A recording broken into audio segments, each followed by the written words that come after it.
श्री गणेशाय नमः। ओम श्री साई नाथाय नमः। बाबा करें आपकी सभी सद मनोकामना पूर्ण।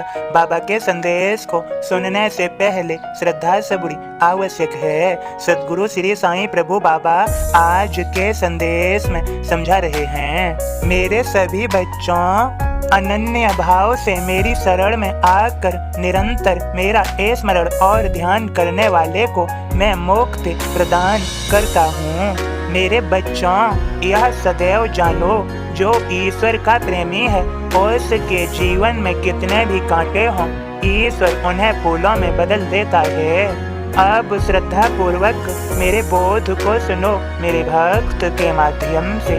ओम साई राम। मैं बाबा का दास आप सभी को बाबा का बोध सुनाता हूँ। है काशी वहीं पर है काबा, समाधि तुम्हारी जहाँ मेरे बाबा। भक्त ज्ञान वैराग का जोड़ पंथ कर जाय, गुरु कृपा बिन लेखनी ऐसे न चल पाय। पारायण बहुरे किए साईं सचरित सार, शिव शिवाजी अरुण वसंत साथ रहे हर बार। वसंत तो अब ना रहे साईं लिए बुलाया, गाए जो साईं भजन याद सदा आ जाय। पारायण साईं चरित सामूहिक जब होय, भक्त मंडली वे भोर हो दोहे गाते होय। साथ मंडली भी रहे चरित राग से गाय, रामायण के पाठ सम ढोलक बजती जाय। सामूहिक जब पाठ हो साथ होय संगीत, गंगा अमृत की बहे नहाय मेरे मीत। साईं के 11 वचन सुमंत पढ़ता जाय, पारायण के वास्ते नगरी नगरी जाय। साईं बचन सुने मगन भक्त मंडली होय, शीतलता चंदन जैसी श्रोता पाते होय।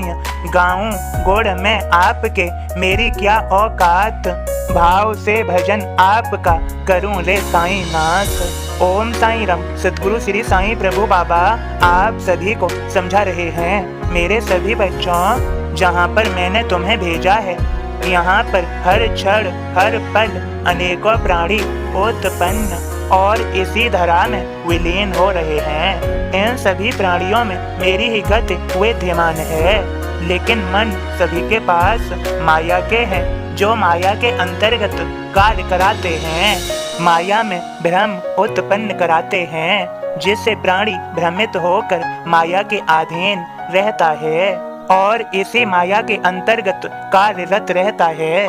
मेरे बच्चों, तुम सर्वश्रेष्ठ हो, जो तुम्हें मानव जन्म मिला और मानव जन्म के साथ साथ मेरी भक्ति करने का अवसर भी मिला। यह तुम्हारा भाग्य है मेरे बच्चों, और मेरा आशीर्वाद है, तभी तुम्हारे भाग्य का निर्माण हुआ। तुम्हें इसी का सदुपयोग करना चाहिए।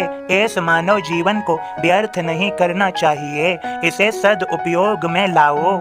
मैंने शुरू में संदेश में कहा था, फिर से कहता हूँ, अनन्य भाव से मेरी शरण में आकर निरंतर मेरा स्मरण और ध्यान करने वाले को मैं मुक्ति प्रदान करता हूँ। अर्थात वह मुझ में ही एक हो जन्म मरण के बंधनों से छूट जाता है और सदा के लिए मुझ में एक हो जाता है। मेरे बच्चों, तुम मुझे समझोगे, मेरे संदेश को समझोगे, मेरी आज्ञा का पालन अवश्य ही करोगे। सदैव अपने समय का सदुपयोग करो, इसका सही फायदा उठाओ, इसे व्यर्थ न करो। मैंने कहा था, फिर से कहता हूँ, जो ईश्वर का प्रेमी है उसके जीवन में कितने भी कांटे हों, ईश्वर उन्हें फूलों में बदल देता है। जब सद्भावना उत्पन्न करोगे, सद्विचार होंगे तुम्हारे, तभी तो तुम्हारा जीवन सफल होगा। अनेकों प्राणी इस धरती पर उत्पन्न होते हैं और इसी में विलीन हो जाते हैं और फिर से उत्पन्न होते हैं और फिर से विलीन हो जाते हैं। यह निरंतर चक्र चलता रहता है। अपने आप को पहचानो मेरे बच्चों, तुम मेरे ही अपने हो, मेरे भक्त हो, लेकिन माया ने इतना मोहित कर रखा है कि तुम सुख की खोज में लगे हो। हर प्राणी सुखी होना चाहता है, सर्व सुख पाना चाहता है, लेकिन यह नहीं जानता, जब हम दूसरों को सुख देते हैं, जब हम दूसरों के लिए अच्छा करते हैं, अपने विचारों में पवित्रता रखते हैं, और ईश्वर से सच्चा प्रेम करते हैं। सभी प्राणियों के हृदय में ईश्वर का ही वास है, अर्थात ईश्वर का दर्शन करके उन्हें पहचानते हैं, तभी सच्चा सुख परमानंद प्राप्त होता है।